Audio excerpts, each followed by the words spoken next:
So we're going to pick up with I guess y'all can't see shit. Does this work? Let me push the buttons. Okay. So we're going to pick up with the civil rights movement of the 1960s, or early civil rights movement in the 1960s. We didn't cover George Wallace, did we? Okay. So George Wallace is the governor of Alabama in the early 60s. And he believes that John F. Kennedy had gone too far as the assisting James Meredith going into Ole Miss. And so George Wallace is going to come out and he's going to say publicly that he resists integration of Alabama. And specifically, he's going to resist the integration of the University of Alabama. So Wallace will refuse to integrate the university. And in May of 1963, John F. Kennedy is going to send in federal troops to escort 2 African-American students onto campus. This is a famous scene if you guys have seen the movie Forrest Gump.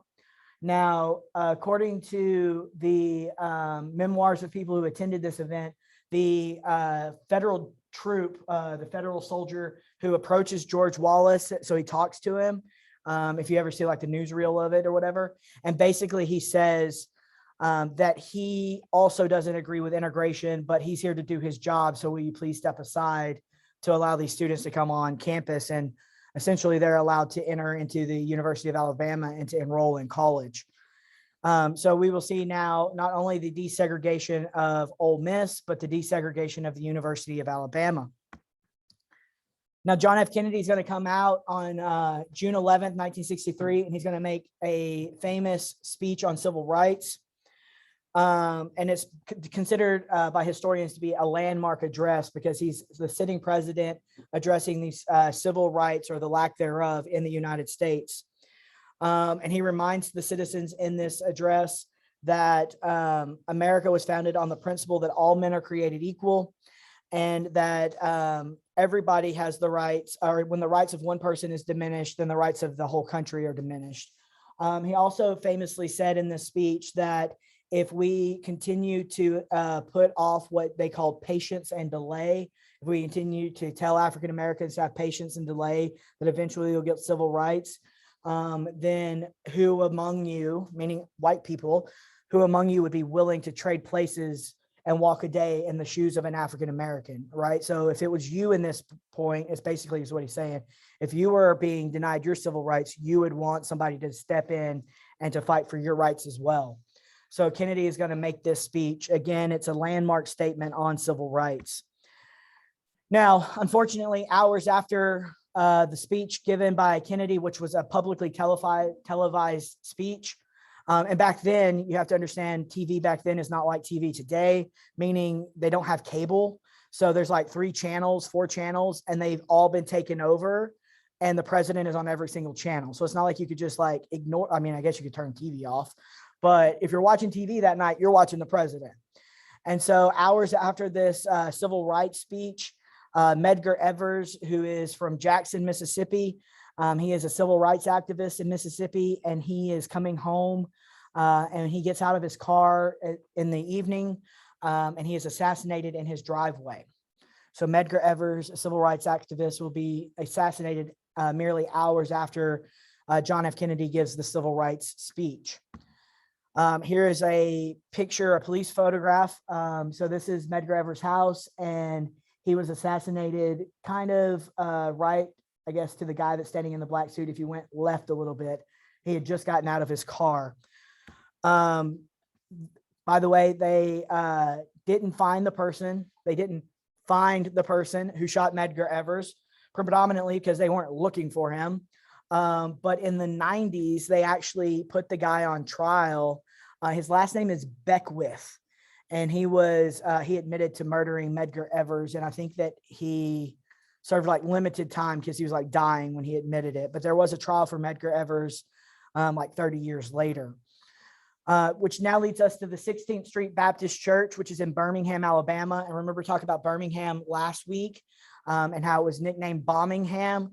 Well, on September 15th, 1963, it's a Sunday, and there are people at the church, and somebody in Birmingham will put a bomb next to the church and it will explode.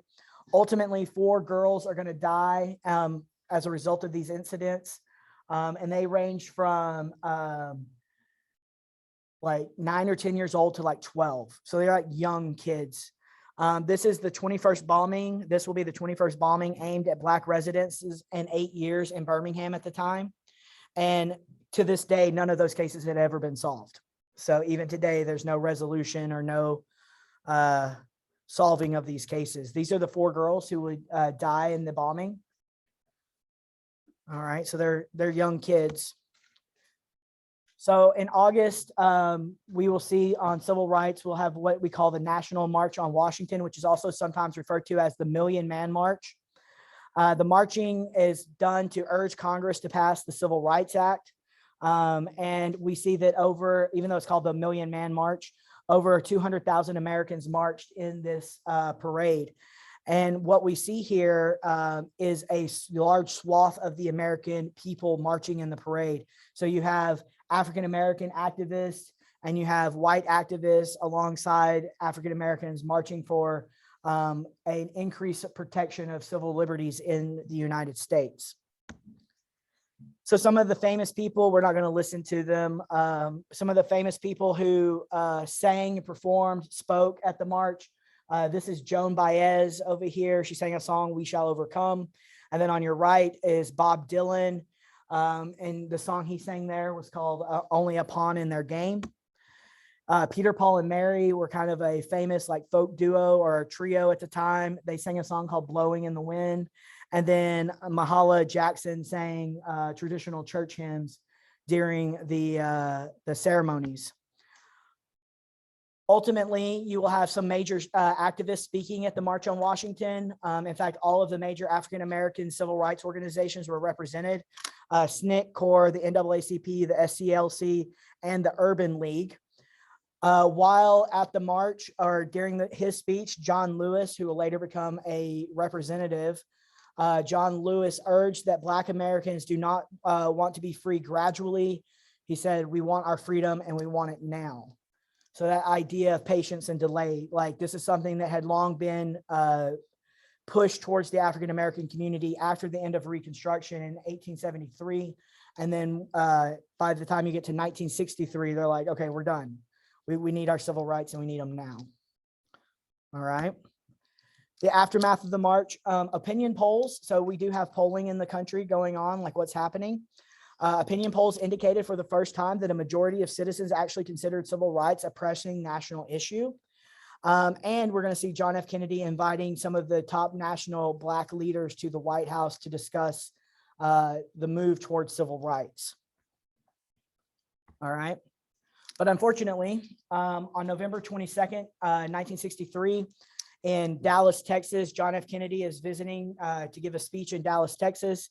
And as he is on the parade route, he will be assassinated by Lee Harvey Oswald. I know that there's a lot of debate in history about conspiracy theories. We're not going to talk about conspiracy theories. We can spend a whole semester talking about conspiracy theories. But officially, according to the Warren investigation, Lee Harvey Oswald assassinated President Kennedy. And this is going to become a national focal point for the United States, predominantly because it's done on live television. So my mom was 3 in 1963, and she remembers this. Like, that's how big of a deal it was. And like everybody in the country just like goes into complete, like they're stunned and in mourning. This is Lee Harvey Oswald on the left. And then he is being, shortly after the assassination, he is being assassinated by Jack Ruby, a nightclub owner in Dallas, Texas. So that's the guy who's shooting him. Just a fun fact here. I just like this because, you know, we're in Texas and all. I was teaching this class at Kilgore College when I worked there, probably like 2009 or 2010. And this guy raised his hand and he's like, "You see that guy in the white suit?" And I was like, "Yeah." He's like, "That's my great uncle. He was a Texas Ranger." And that was it. I was like, "What?" So yeah, it's like, oh, wow. You know, you don't ever expect to like get some like relative of like a historical document in your class being recognized. Okay, now I know that it looks like we're done, but we are not done. So give me a minute. And